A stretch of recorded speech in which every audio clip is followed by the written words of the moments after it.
sector early on, and saw challenges around, people not being able to go on to higher education, go on to schools, or working in First Nations communities, or with communities that have significant barriers to success. And so in around 2007, I was actually working with an organization that worked with people living in poverty. So we had a network of food banks across the province.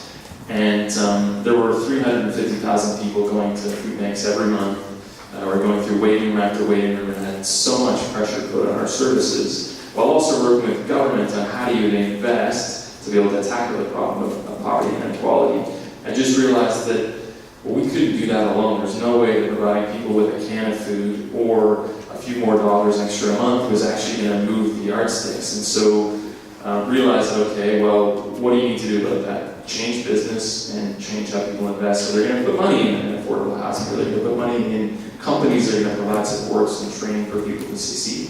And so I watched a movie called Trading Places in 1985 with Dan Aykroyd and Eddie Murphy. That was my equivalent knowledge of the financial services world at the time.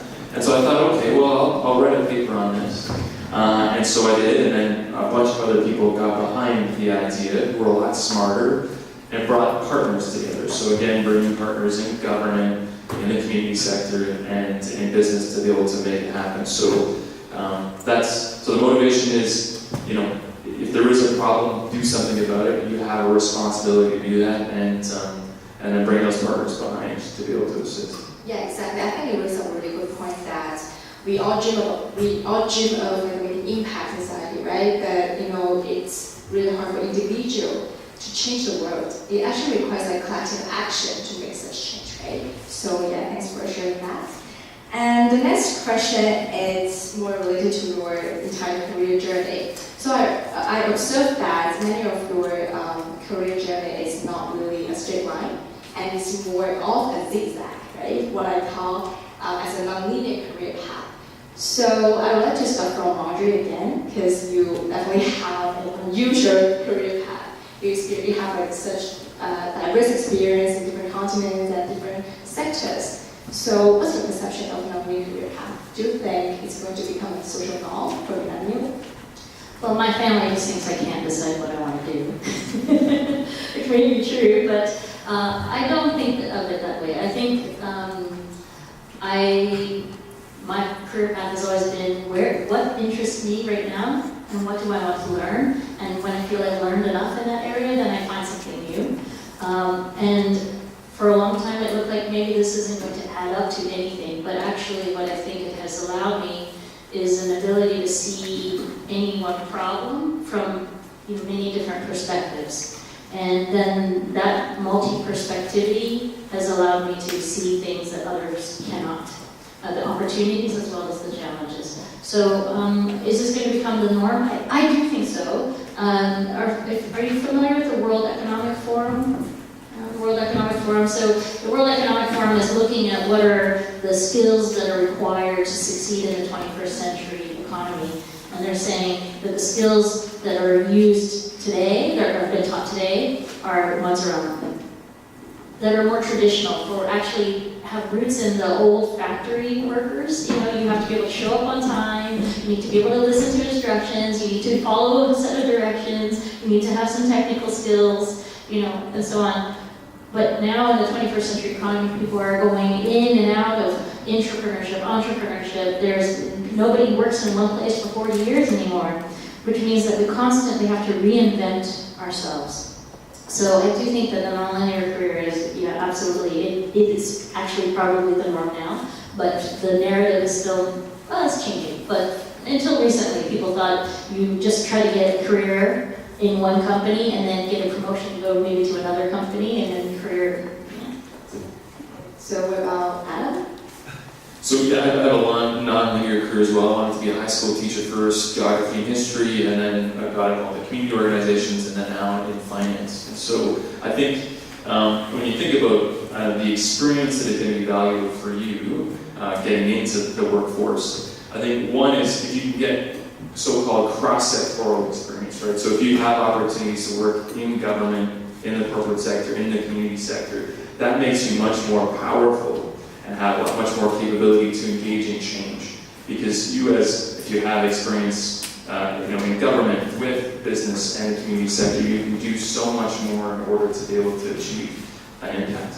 And even if you're in KPMG or if you're in RBC or a big financial institution, you can still achieve change by changing policies and being an entrepreneur, just as much as you could have being a small frontline community organization. So thinking about your anchor or your North Star might be, how do I tackle climate change, or how do I fight poverty? Whatever that happens to be, you can do that from many different jobs, many different enterprises. And so, finding that career path that fits you is kind of your journey. So. Okay, we move a question to ask as well, and I would really like to know that, like, what kind of skill sets and mindsets or other things that you should really prepare for another career path. Yeah, I think that things used to be, as Marjorie said, it used to be much more steady. For my generation, people expected to have a certain job and stay in the job, stay in the career, and so on. What's happening is that technology is forcing things to change very, very quickly. And companies are being forced to adapt very quickly. And then, because they're trying to innovate and adapt, they need new skill sets. And as they need new skill sets, that represents an opportunity that they're seeking people with those new skill sets. And those new skill sets are rare because they are new by definition. So few people have a long-standing history in that, with that skill set, with that knowledge. So then companies start to desperately look, okay, you have that skill set and you have nothing to do with what, you were in sales before, but now we need you to be a product manager or something. We would never hire you for that normally, but you have that knowledge of blockchain technology, whatever it is, we need you to come in. So what I'm trying to say is, change is accelerating. That's going to be the only constant going forward. And that is going to open up all these opportunities to switch careers because there will be a need for it. As long as you can be curious and you have a mindset where you feel comfortable with uncertainty, you have a mindset where you're seeking opportunities all the time, and learning, I think you'll have a good career going forward. Thank you for sharing. So actually it's time for audience, and I will open up the floor for all the burning questions from all of you guys. So if you have any questions, please raise your hands. Oh, here you go.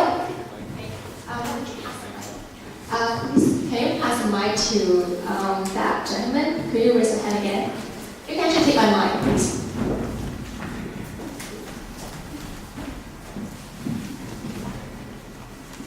Thank you. Marjorie, you mentioned you visit India and you see different castes in Indian society. And you said there should be different castes. People should be equal. Like shouldn't be inferior or superior people. But when we look into the nature of the animal or trees or different things, like trees are in different heights, and animals are big animals, small animals. But today we're talking about social change. We're talking about social responsibility. And the entrepreneurs, the companies, they all want to make an equal world. But that's not the nature of the society. Even before capitalism, even before free market, even in different countries in the world, like in community, communist, there is inequality. So I think if the inequality is the nature of the society, what's the point to lower it?